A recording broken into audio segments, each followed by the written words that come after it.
supposed to be hard. If it wasn't hard, everyone would do it. The hard is what makes it great. What the hell does fair have to do with it? I got a big news flash for you, Tammy. Life isn't fair. You're going to have to scrape and claw for everything you want, just like the rest of us. But you haven't done one single thing to make it better. You know, you can't just bitch and moan and expect to change. You're going to lose sleep. You'll doubt whether it'll work. You'll stress to make ends meet. You won't finish your to-do list. You'll wonder whether you made the right call and have no way to know. This is what hard feels like, and that's okay. Everything worth doing is hard, and the more worth doing it is, the harder it is. The greater the payoff, the greater the hardship. If it's hard, good. It means no one else will do it. More for you. Being bullied, coming from nothing, learning disability, messed up foundation. Life isn't fair at all. At all. So what are you gonna do about it? I knew that no one was coming back to help me. No one was gonna miracle me to be somebody special. All my situations were on me now. It's solely on me. Look, that test might not go away. That pain may not go away. That fight might not go away. You are a warrior. It's time for you not to back up, not to give up, not to give in. I know it's challenging. I know you've never gone through this much pain before. I know you've never been tested like this. I don't know if I can make it. Look, warrior, it's time to do what warriors do, baby. Life isn't fair, is it? Doesn't appear to be very fair. I don't even know if that's what we want. Now, what are we built for? Because, dude, the reality is life is hard, man. We're going to be hit so many times with unexpected hardships. And these unexpected hardships, for most people, crumble them. And the reason they crumble them is because they lack the ability to operate during hard times. Man, it's tough duty to win the fair fights. And there's a lot of unfair fights out there. And why do I want to spend my time, if I got 24 hours a day, picking unfair fights when I'm going to be busting my ass to win the fair ones? Life can be kind of difficult. You don't really know sometimes where you're headed. Nobody kind of gives you any kind of guidance in this world. One of the things that makes life more difficult for us is that we expect it to be easy. Does demanding that it should be fair make you stronger? Does saying that that person started further ahead of you in any way benefit you? No, because your actions are entirely independent from them. No, it's hard. Life is hard. And you could either fold or you could get after it. Some of y'all, you like, E.T., I'm frustrated. I can't take another loss. Listen to me. Can you just survive today? I call it the Rocky cutscene, and almost every successful person that I have ever encountered has gone through not a month or a year, but many years of doing work without reward, where they have to do things that other people find boring, and they have to sacrifice things that everyone finds interesting, and they basically sacrifice a season of other things that they would prefer to do stuff that they would not prefer to do because of the one thing they want most. Look, life is hard and there is suffering, but you're not alone. There is a way out and there is light out there and it is good, but you got to hang in there. You got to never give up, and you got to remember that you are never out of the fight. This was a hard journey. I will not make any excuses for my failures out here, because to do so would deprive me of my victories. Am I disappointed with the outcome? Yes. But am I content with myself? Absolutely. If I'm going to bleed like this, if I'm going to cry like this, let me cry because I'm in the best shape of my life. Let me cry because I'm conditioned to weather the uphill war. Let me cry because I'm building my relationship. I'm building my business. I'm building my legacy. Let me cry because it hurt, but there is a reward on the other end of my pain. Let me cry tears because I passed the test, because I gave it everything I had. Everything in life comes with hardship. Make a decision. Will you choose the pain that hurts you or the pain that changes you? Consider this your wake-up call. It was on me. And that's the thing you have to realize. Everything you do, you may have some support, you may not, but it's on you. You have to make the decision whether you want to be a badass or whether you just want to be mediocre and everything's okay. But being a badass hurts real bad. Life isn't fair. We have to understand that. It shouldn't be fair. It's a trial ground, it's a testing ground. It's built to make us harder. It's built to make us as strong as we can, to test us, to drive us. So, mentality is the only thing that gets us through life. But this is the thing though, it's easier said than done. Right. On the other end of suffering is a life that many people don't know even exists. It's a beautiful world. We all live in this world where our brains are keeping us in this box. Outside that box, on the other edge of suffering, is a world that's endless of opportunity. But we are afraid to go outside that box because in that box it's comfortable. Outside that box, man, God gives you a shovel and says, man, start digging. That's not fun. So I think part of the challenges in life is a lot of us are running around half-assing ourselves, half-fooling ourselves, not full of ourselves, not studying ourselves enough, not holding ourselves to task enough, not patting our own self on the back when we do get what we want enough, not cracking our own whip on our backside when we do get out of line even though we knew better. I wish we were more full of ourselves that way. But understand this, life is hard. No matter who you are, there are bumps and hits and bruises along the way. And my advice is to prepare yourself. Success and achievement come from overcoming adversity. Life is hard. See, it's hard when you are 49 years old, been working on a job for 17 years, and they come in and tell you you're finished and give you 1 week severance pay. And you got to start all over again. It's hard when you're married and raising children and your children are crawling and your husband dies unexpectedly. It's hard handling just the tragedies of life. It's hard when you're working on something and you put everything you have in it and it doesn't work. You lose your money and other people's money. It's hard.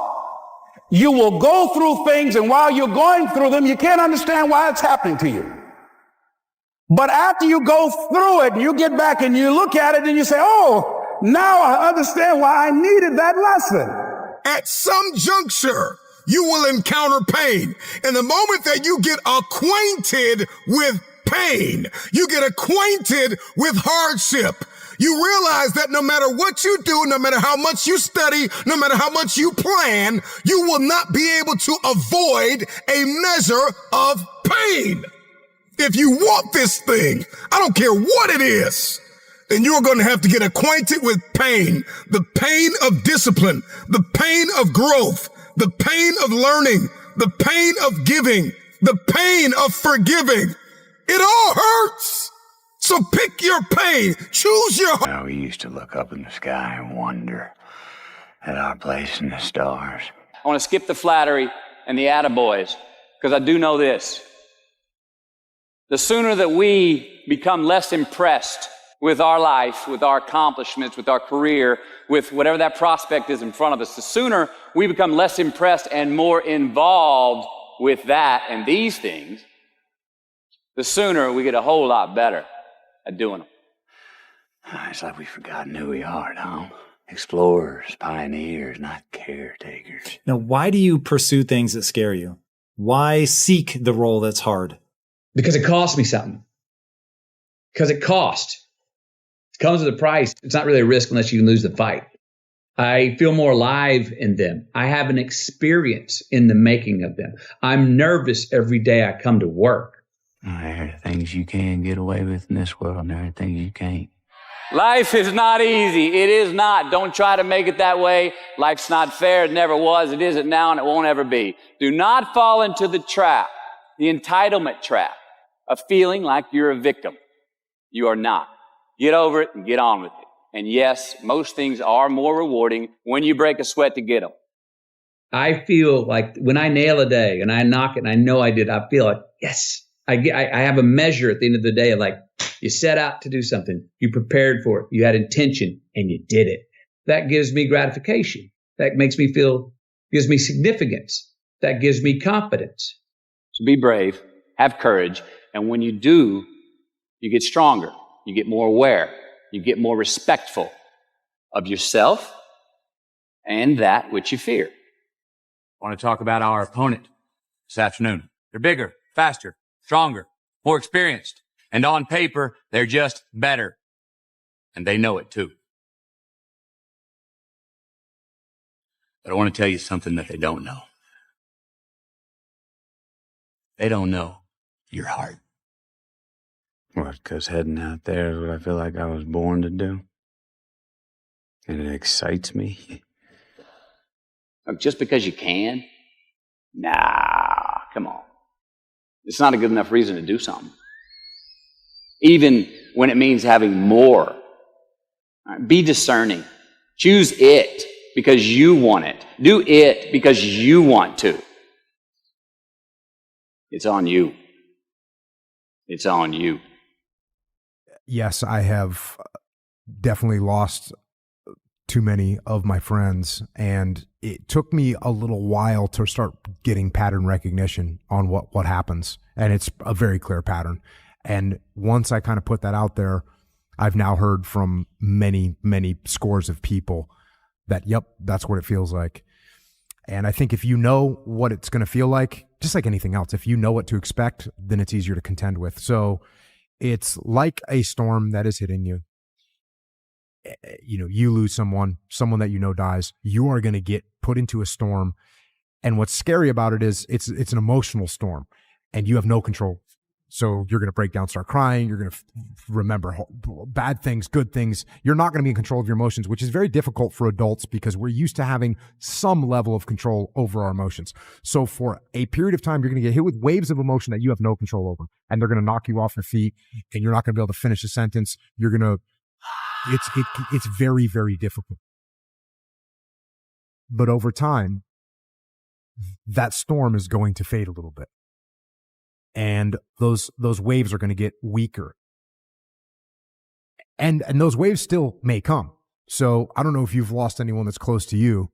There's going to be times where it's been a month since your friend died, and you're going to be sitting there and you're going to hear a song, or you're going to smell a burger that you once had with this individual, and you're going to get overcome with those waves of emotion again. And you might start crying right there. You might have this massive wave of emotion hit you. And then it'll subside. And over time, the waves will become weaker and they'll become less frequent. And here's where people also get into trouble. They think that means that they didn't care about that person. And that's not true at all. It's just that your mind is processing it, and it's okay. So that's what happens. You start off with these huge, uncontrollable emotional storm. That storm will pass. That's number one. Just know that storm is normal and it's going to pass. And then it's going to still hit you, but over time, those waves of sadness and sorrow are going to get weaker, and they're going to get less frequent, and that's okay. That's a good thing. Remember, but don't dwell. So you remember your friends, you honor your friends, you remember what they gave you, what they taught you, what you learned from them, what was great about them, what you miss about them. You remember all those things, but you don't dwell on the loss all the time, because that's not healthy either, and it's not going to help you, and it's not what your friend would want you to do anyways. I like the insight around when you are going through grief and then you stop, the sense of guilt that comes through, because you feel now somehow that you're doing a disservice to their memory, like you didn't really care or something like that. Yep. It helps to, write about what I've told people to do is write that person a letter and tell them what you loved about them, what you're going to miss about them, how you felt about them, what you regret. You write all that stuff in a letter, put it in an envelope, bring it to their grave, and put it there.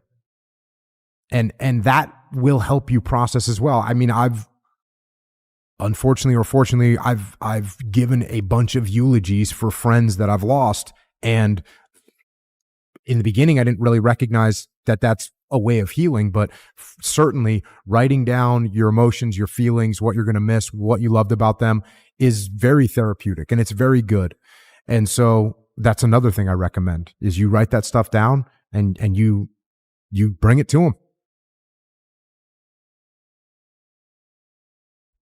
Why do I think people are drawn to advice telling them to do hard things? Because I think any person, any human realizes that if you want some kind of a good outcome, you're going to have to work hard for it.